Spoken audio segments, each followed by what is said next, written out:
Sahabat Dewiku, selamat datang di Ngobrol Wasra bareng Dewiku berkolaborasi dengan Perempuan Pelestari Budaya. Dan saya Diah, Ketua Umum Perempuan Pelestari Budaya. Dan kali ini kita akan membahas batik Choa, yaitu suatu mahakarya yang hari ini kita akan merayakan Imlek bersama. Dan apa sih batik Choa, apa sih batik mahakarya ini, batik tiga negeri tersebut? Di sebelah saya ada edukator wasra, Mas Dev Choa. Selamat datang Mas Dev Choa. Halo Mbak Dia, apa kabar? Baik, alhamdulillah Mas Dev. Iya. Ini kan kalau kita ngomongin batik tiga negeri Choa, itu suatu mahakarya yang luar biasa ya. Betul. Siapa sih yang nggak pingin punya koleksi batik tiga negeri Choa ini? Betul. Karena sekali. sudah susah banget didapetin. Ya. Mas Dev, sebenarnya apa sih gitu ciri dari batik negeri tiga Choa ini, Mas? Ya, sahabat Dewiku, batik tiga negeri memang menjadi idola khususnya bagi kaum Hawa ya. Jadi batik tiga negeri itu dimulai atau mereka memulai produksinya itu sejak tahun 1910 di Solo begitu. Jadi generasi pertama itu adalah Choa Gyokcheam, di mana Pak Gyokcheam ini sebenarnya berasal dari Rembang begitu. Okay. Menikah dengan wanita Solo begitu dan akhirnya menetap di Solo. Nah, pada tahun 1910 itu batik yang diproduksi adalah batik klasik tiga negeri yang dikenal dengan batik klasik tiga negeri tiga warna, yaitu merah, biru, dan coklat.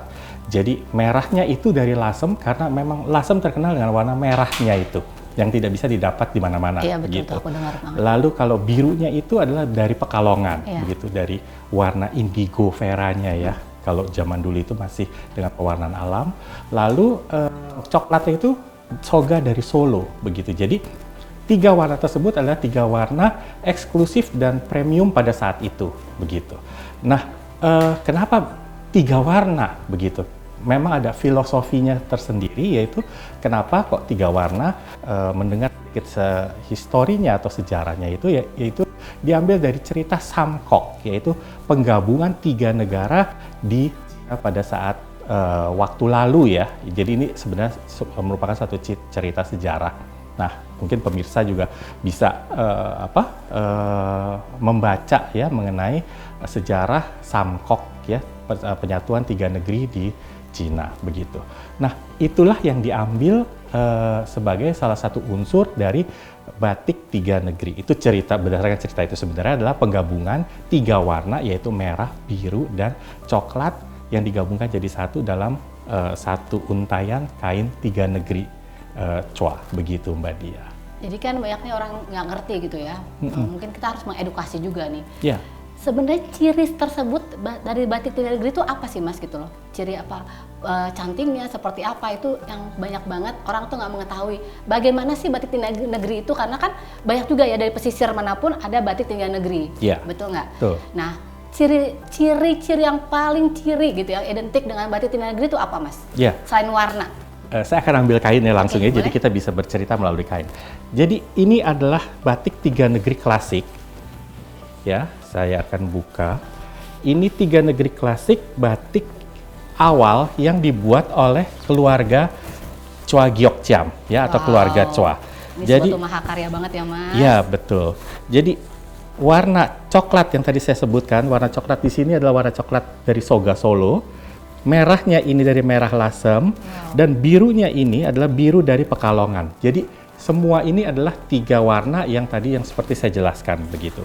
Nah, ciri-cirinya seperti yang Mbak Diah katakan tadi, yaitu kalau kita melihat batik tiga negeri itu biasanya di pojok kiri atas itu ada tertera namanya begitu. Bentar kita cari, mungkin di pojok sebelah sana. Itu ada namanya, dan namanya itu Ini?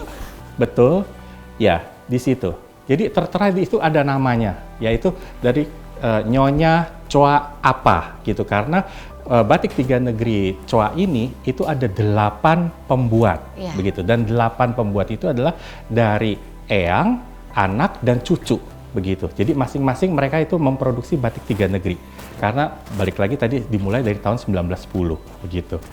Nah, jadi ini kalau nggak salah generasi cucu ya, kalau nggak salah ini dari yang si Jinsun kalau tidak salah begitu.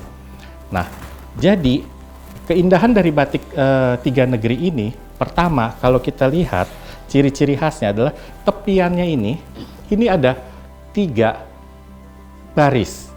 Ini salah satu unsurnya, ya, 3 baris. Lalu di tepian atas dan bawah ini ada yang disebut dengan seret, ya, di sini yang seperti garis kecil-kecil ini adalah seret, begitu. Lalu kalau masuk ke dalam bagian dari kain, itu ada tepian kain yang berupa bunga, begitu. Dan ini sepanjang dan sekeliling kain, begitu. Dan semua batik 3 negeri lawas itu selalu batik dengan motif pagi sore. Nah, apa yang dimaksud dengan pagi sore? Nah, itu pun juga ada ceritanya Mbak Dia. Jadi, kalau pagi sore itu, kalau kita lihat kainnya dalam memanjang, satu sisi terbalik, satu sisi lebih dalam posisi yang sebenarnya, begitu. Karena fungsinya, pagi bisa dipakai kain yang satu sisi, lalu sore dipakai kain yang lain. Jadi, ibaratnya kita punya 2 kain. Punya satu kain, tapi 2 gaya. Tapi satu kain, begitu ya. Jadi punya 2 gaya yang berbeda. Nah, kalau klasiknya batik 3 negeri Choa itu yang 3 warna itu memang warnanya hanya satu warna. Tapi dengan perkembangan zaman ya, maksudnya kembali ke generasi cucu, itu mereka itu warna itu semakin berubah dan ada sedikit evolusi warna di situ. Jadi tidak melulu mengeluarkan produk yang 3 warna seperti ini.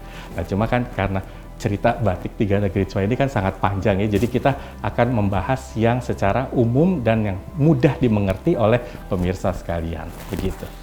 Jadi itu salah satu unsurnya ya, pagi sore ya, lalu di tepian itu ada 3 bagian, atas dan bawah ada seret seperti ini ya, garis kecil-kecil, lalu di tepian sekeliling ini selalu ada bunga ya, mengelilingi seluruh badan kain.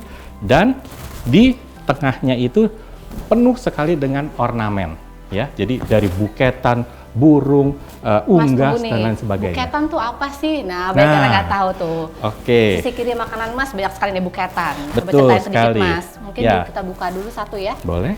Yang buketan. Kita Buketan akan sih lebih lihat banyak ya. yang itu sebenarnya. Ini yang lebih banyak bunganya. Ya. Buketan itu sebenarnya batik yang ada motif bunganya. Nah, ini yang disebut buketan. Ya.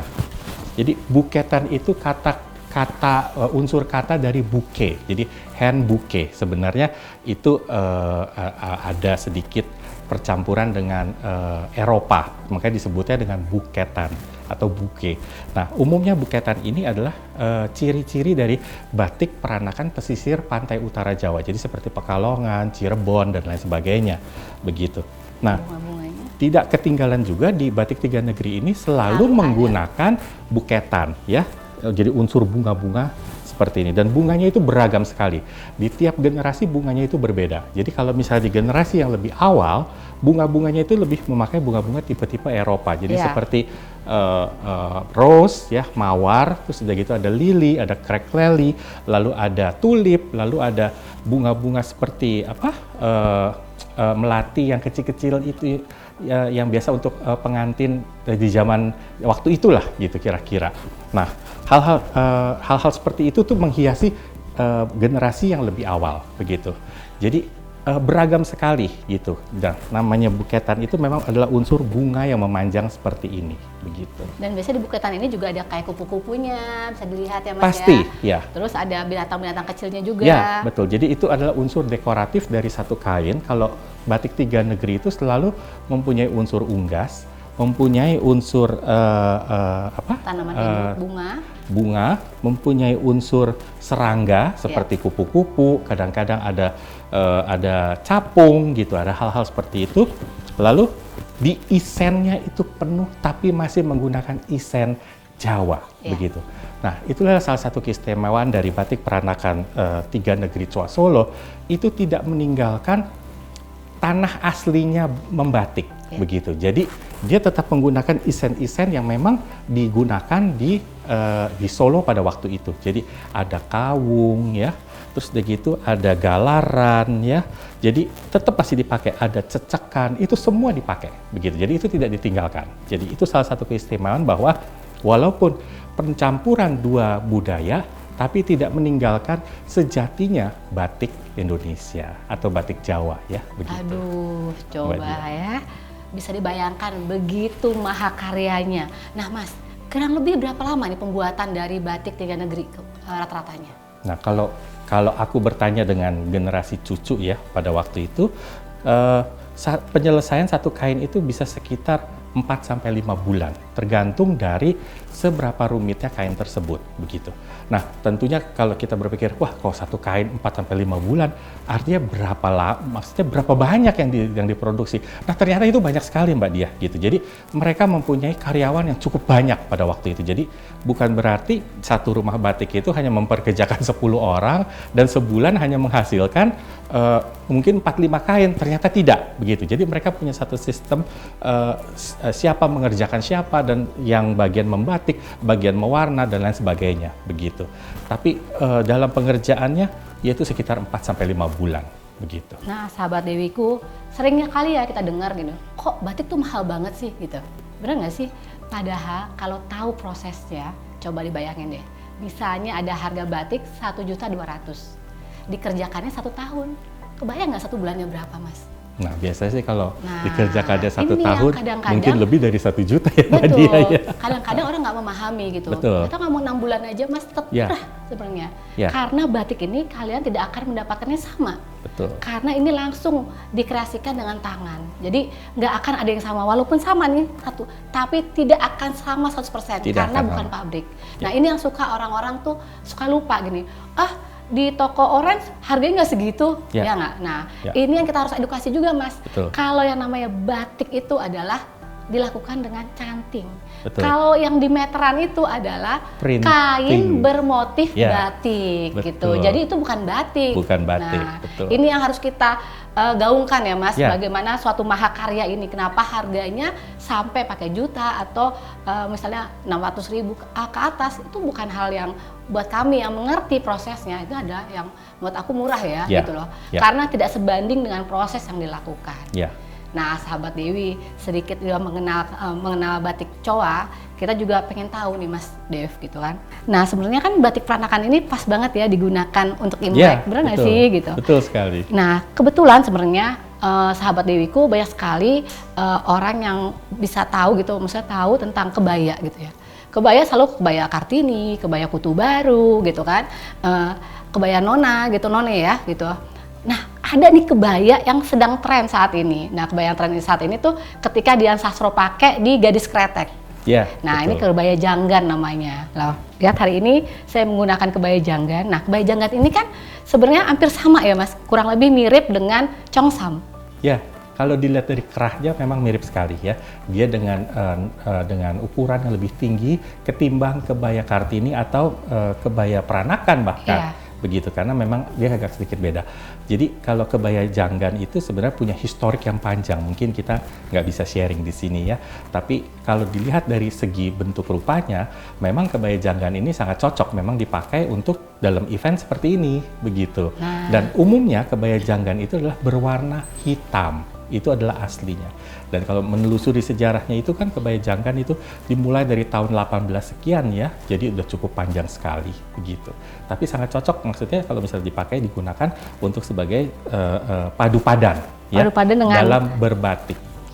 Nah, karena akan Imlek sebentar lagi, jadi kebaya janggan bisa digunakan nih untuk gaya untuk ke Imlek, pergi Imlek ya, teman-teman yang merayakan Imlek, dipadukan dengan batik peranakan yang luar biasa ini. Betul sekali. Sahabat Dewiku, mungkin itu yang bisa kita share hari ini tentang kebaya janggan berpadu dengan suatu mahakarya dari peranakan batik negeri tiga Coa, batik tiga negeri Coa, maaf.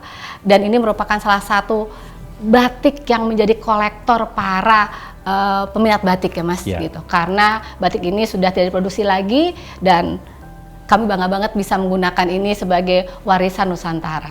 Terima kasih.